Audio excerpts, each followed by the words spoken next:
The devotional is titled First Things First. Here we go.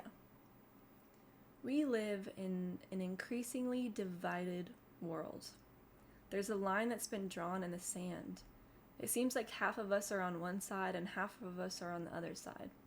Except now that line has become more like a canyon. And the canyon keeps getting wider because every year we become more divided. It's to the point where finding common ground seems almost impossible. And this breaks the heart of God. So how should we respond to the division as disciples of Jesus?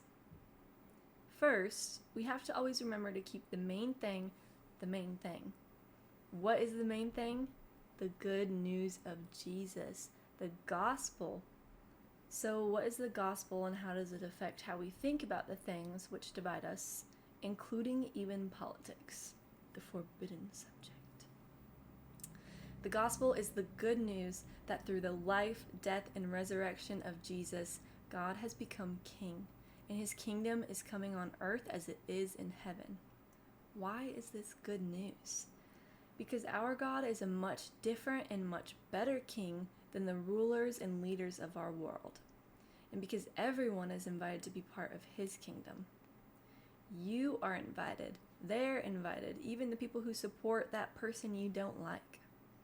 And when we choose to believe the good news of Jesus and pledge our allegiance to our heavenly King, it changes everything. The gospel is not just a get out of jail free card. The gospel is an invitation to be rescued from sin and restore creation. Because Jesus has been good news for us, we are called to become good news for others. Even in political conversations, even with people we disagree with, even with people we don't particularly like.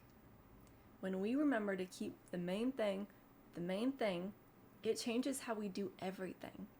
When we both believe and become good news, we can't help but be different. Why? Because we know that no matter who sits in government leadership, our God is still King.